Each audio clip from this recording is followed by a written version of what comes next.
Response to the crisis is evolving by the hour. President Biden spent the weekend meeting with his national security team and consulting with allies, and he is also working on his first State of the Union address scheduled for tomorrow night. Ed O'Keefe is with the president in Wilmington, Delaware. Ed, good morning.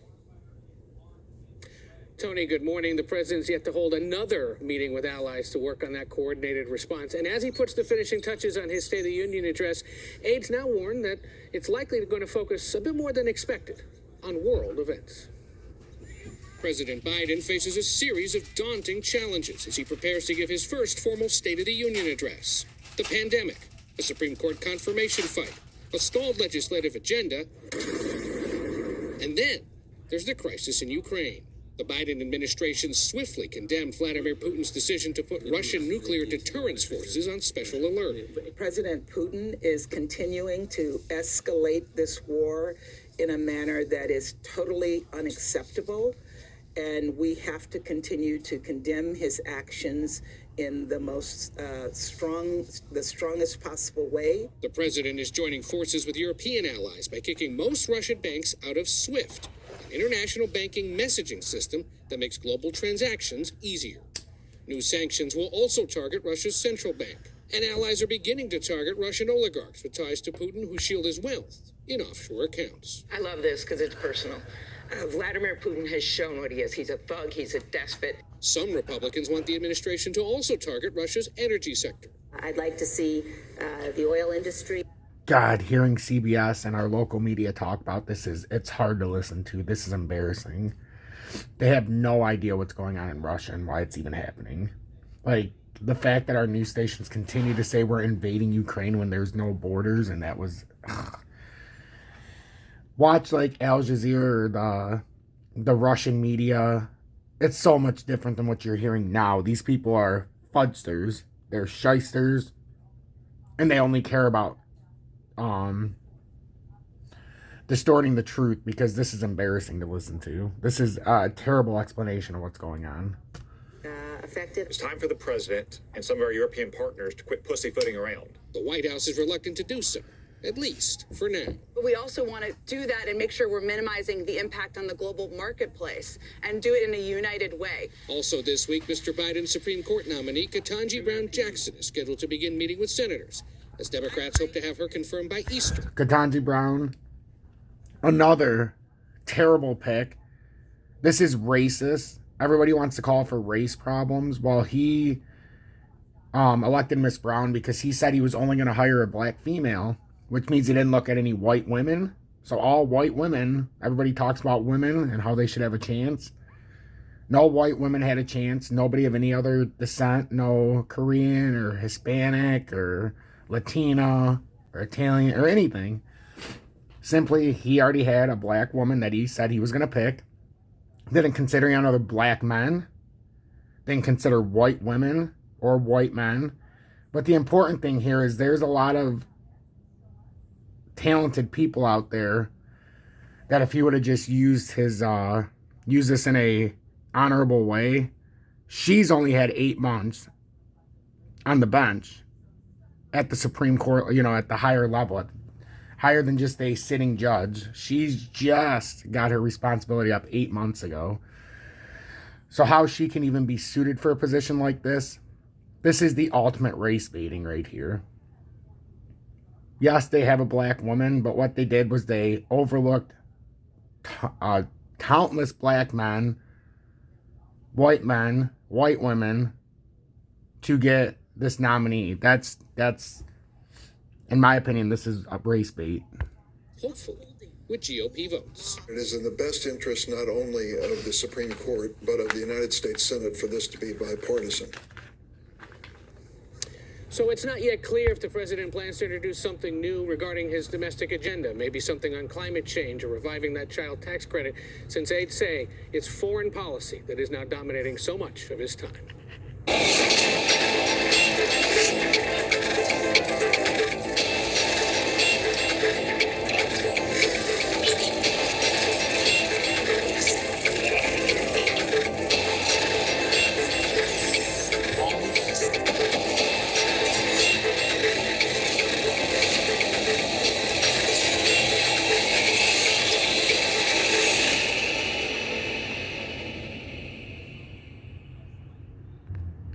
Good morning, 10:13 a.m. Eastern Standard Time on the East Coast in the United States of America. I'm XRP Future Millionaire, and we got a lot of stuff to talk about today. I played that opening, and God, I hate that Katani Brown pick because he didn't do anything. He just said, oh, you're a black woman, you're on the bench, you get the gig. Like, that's no way to do these things. Give it to somebody who's earned it so we don't have this lack of trust in the higher power. So the DXY has absolutely exploded over 97 spot 26. And it doesn't look any signs of slowing down. I don't know how crypto is going to continue this upswing. I mean, I do. I'm going to show you the scenario that I've talked about. Crude oil is up 6.78%. We talked about how this was likely going to break this pretty quickly here. We had a little bit of a retracement yesterday. But I have some things that are doing very well today. I sold some of my options, but I also have a nice amount. And fuel cells up almost 7%. So those options did great already. The ones that I have left. Same with PBR. But they're getting to points now where we're starting to get into this overbought area big time in commodities. So this is where we're going to have to, do our due diligence and see if we're going to go to the next level. I personally think metals are getting ready to do something special. We are consolidating back and forth, but as you can see, we're back up to 1920. And I know, because I'm thinking the same thing with gold. It's exploded with these, but it is riding the 30-minute time frame positively right now. But I can see a scenario where it's going to have to keep retesting. But we also going to have to, guys, remember, even if we went farther down, we're likely going to have to retest this area again. So gold, silver, commodities, crude oil is looking good. The U.S. 10-year bond is down 4.32%, down to 1.748%. So it's absolutely imploding. That's what happens. I mean, it went way up there. But Biden talks today, and I expect we could have a big mess today on our hands. I mean, a big mess. So, let's see. We got fuel cell that's starting to dribble away here. I'm still waiting, hopefully, for it to go one more level. I want it to go one more level because I'm adding these options like you wouldn't believe. Like, they're nobody's business. And I've got 66 of them at the $10 level. They're $10.75 average. And today it was just, even with it going up like this, it's at $12. So my options went up from where I paid, $1.25 an option. It says I was up 20% today. So I made $200 and something, even though fuel cell went up. So I looked and I'm like, wow, I'm actually up right now because everybody knows that this is eventually going to roll over. I know it. The EV market knows it. Everybody knows it. The only problem is I've been looking at it and I think it can get up there to 691. And if it does, I'm going to keep adding because these options, everybody knows this is going to roll over. I know it's going to roll over. And these are good until the end of July. So these are going to become desirable as the weeks and months go on. So, all right, now let's get into crypto. So we got the total crypto market cap at 1.897. It's up 1.02%. It's very tricky today because you're going to have to pay attention to tonight when Biden comes out with the State of the Union because he's going to talk the economy. And this could be a catalyst to drop these markets. It really could. Right now, there are still opportunities. We talked yesterday about if Bitcoin could hold, and it has so far. The only problem here is it's coming very close to rolling through this, so it hasn't gotten any real volume after to bounce off the 30. It's showing a few signs of coming through, but it's not showing a lot of pressure here, so we're gonna see if this does kind of do this and then pop up here and create the head there and then come down and kind of dwindle, or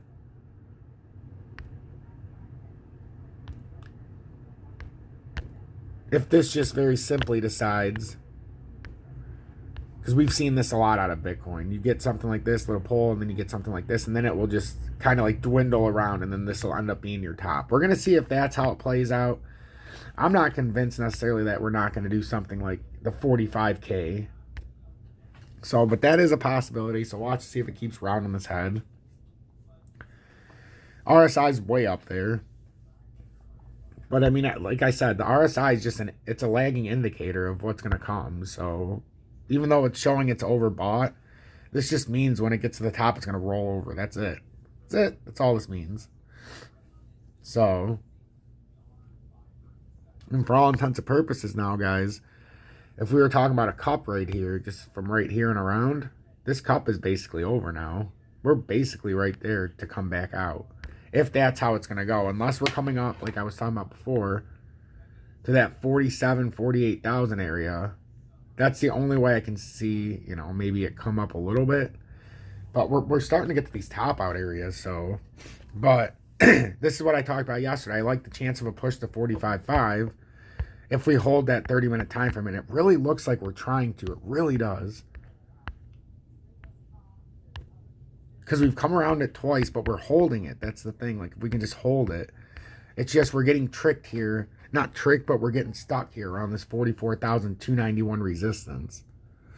So if we take it out into a smaller time frame, we're trying. But we've got a lot more sell volume in the 3-minute than the buy volume on the return.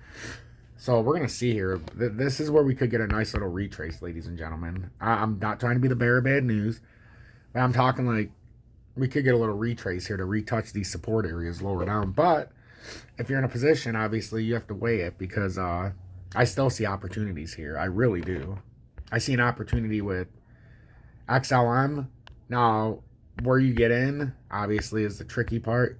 The closer you can get to the 30-day, or the 20-day and the 30-minute time frame is where you want to go if you're trying to make a run. When I went to bed last night, it was just dwindling. It was just up and down, up and down. Well, of course, when I fell asleep, it went all the way down to, at 5 a.m., I was at almost 19.2. That would have been, if I was up, I would have instantly bought that. Now, I don't know if I'm going to get that chance again. Let's be honest.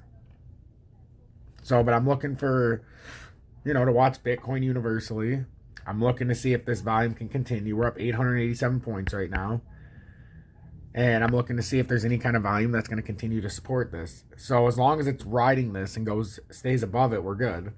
The problem is now we're showing some signs that we don't have a lot of strength here. We're not getting a bunch of volume in the 30-minute. It's kind of flipping right now. So just pay attention to this. If you're not in a position, I mean, there's no reason to rush into one right now and try to figure it out before it starts hitting this next support area. I mean, we're right on the next support, so if it's going to hit it, it's right there. But yeah, I think we're in good shape here. As far as knowing what's going on with the market, my update last night was really thorough, so hopefully you guys watched it and, you know, you have a better understanding of what's going on. And then that's what I think with XRP. I showed you XLM. Actually, I might not have even showed you XRP. XRP sitting the 30-minute time frame, had a reversal candle, and now it's showing downward momentum. We're going to need to reverse this if we don't want to come farther down. Right now, it's a good sign when you hit that 30-minute time frame. You just don't want to keep doing this. We need to get some kind of volume to push back through. If XRP's to do anything more than hit that double top area and try to come to the 85.9290 or the 804, which is actually what this should be, but I had it at I don't even know where the hell I had it at. But we need to, I might have had it over there. But 804 is our resistance. 768 is our support. I'm taking this away. I don't want to confuse anybody. So this is basically how it should be right now. We've got this level right here. We had the wick down. We've got the wick up. But in the 30-minute time frame, the most important level right now on your map is you put down 777, ironically. You follow that 30-minute time frame with the moving support. So I hope this helps. Watch this. The moment it comes under the 30-minute time, the 20-day and the 30-minute time frame right here, that's very bearish. It's been holding right now. Same thing with Bitcoin. This is a very important update this morning. The moment that we come bottom side of here with the confluent 30-minute candle that closes, not just a wick, but, you know, a full candle that closes, that's when you would start saying this is looking a little bearish here. Right now, we're trying to hold on to this bullish narrative as long as we ride the 30-minute and stay on the top side. It's just we're getting into a little bit of trouble here with the RSI in the short term. And now we've come to the bottom side of the trend line. So now it's looking like a resistance up at the overbought, which is kind of bearish. And then DGB, we got resistance at 2258. We're fighting with that 20-day. As long as we stay over that, we're okay. But 2258 resistance, 2137 underneath support, and then you've got this 20-day right here at 2197. Make sure to hit that like button, turn that bell notification on, and subscribe to the channel if you're new or returning. If you want to stay within, stay up to date, join Tom's Army, get the exclusive Telegram, and I can keep you one step ahead. We have 243 members, and this is literally the greatest community on YouTube.